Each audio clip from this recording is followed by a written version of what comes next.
So there are only 2 days out of the entire year where the church's rubrics give an instruction to the priests about what kind of homily should be given, Palm Sunday and Good Friday.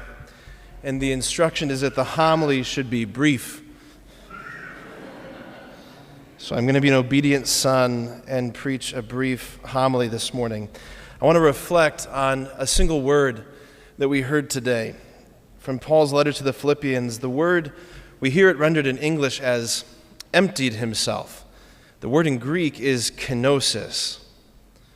Kenosis. Though he was in the form of God, Jesus did not deem equality with God something to be grasped at. Rather, he emptied himself, taking the form of a slave. When did he empty himself? Certainly in the events that we just heard proclaimed in the Passion, his suffering, his agony, all of that, the cross, absolutely. But the kenosis started long before Gethsemane. It started in the high dive of the incarnation, the Annunciation, when the God whom time and space could not contain was made incarnate in the Virgin's womb, when the God who's the great strength of the ages, the great I am, the one who hung every star in the sky, emptied himself of every divine prerogative, when the Word became a whispered secret in the Virgin's womb, and then was born in Bethlehem, helpless and unwanted and unnoticed by the world, relegated to his subhuman, subterranean cave, laid in a trough where feeding just moments ago were beasts of burden, where animals just had their noses. Right? The infant king who was, from the very first moment of his life, hunted by a Herod who wanted him dead, and Providence would have another Herod presiding over his death in the end.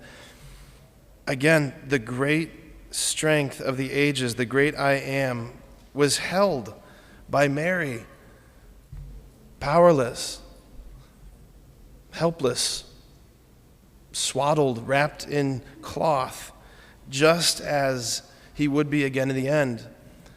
Powerless, helpless, swaddled in linen burial bands, and again held by his mother. He emptied himself by becoming so small in his humility, right? A mere Eucharistic crumb on the altar of the world. And all of this out of love. A love that we can't fathom. We can use the word, but we can't understand it. You don't understand it. I don't understand it, why God thinks we're worth this. But he did this. He did this to go to war for you and me on our behalf, to rescue us from the tyrant, an enemy far worse than Pharaoh, an enemy far worse than Caesar or Pilate or any of the despots of history, an enemy who held our race bound since the very beginning, right? From that very first and fateful day in the garden all those years ago, the beginning of our human story. This is the madness. This is the sheer madness of God's love, a terrifying love, a passionate love that God looked upon us sinners, exiles from Eden, rebels who haven't yet laid down our arms, rebels, runaways, with our hearts addicted and adrift in this world, restless and homesick. He comes to rescue us, to take us home. Like God, in that first moment of our fall, God said, I'm going to go get them. There was a conversation, a colloquy within the Trinity itself, and God said, who will go get them? And it was God the Son who said, I will go. Send me.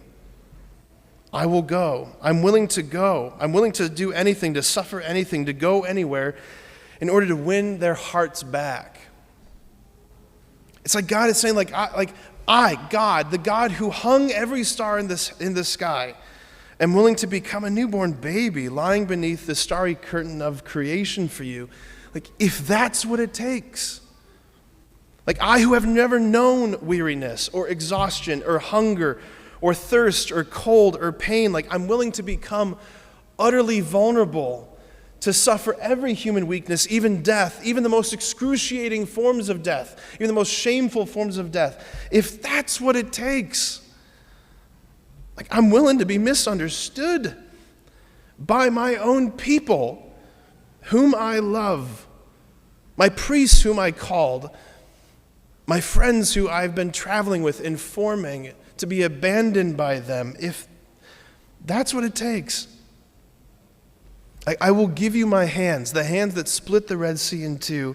I'll give you my feet that walked in Eden. I'll give you my hands and feet to pierce with spikes, if that's what it takes.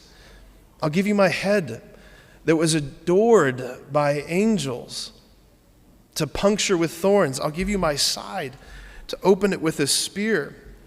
My face that was unseen by every prophet. My face that causes angels to bow down and hide their faces. I'll give you my face to spit upon, and my beard to pluck, and my back to scourge, and my lifeless body to bury. Like, if that's what it takes for you and I to be in communion, like, if you have to first open my heart with a spear before you're willing to open your heart to me in trust, if that's what it takes, I will do it. There is nothing that Jesus is unwilling to do, no place that he's unwilling to go. He sinks the lowest. He goes the farthest because he's the bridegroom Messiah, and who is so madly and passionately in love with us. He's the warrior poet who mounted the chariot of our human nature and rides into the fortress of hell to rescue and liberate us. Like, friends, regardless of how successful or unsuccessful your Lent has been up to this point, it doesn't matter at this point. All that we're being asked to do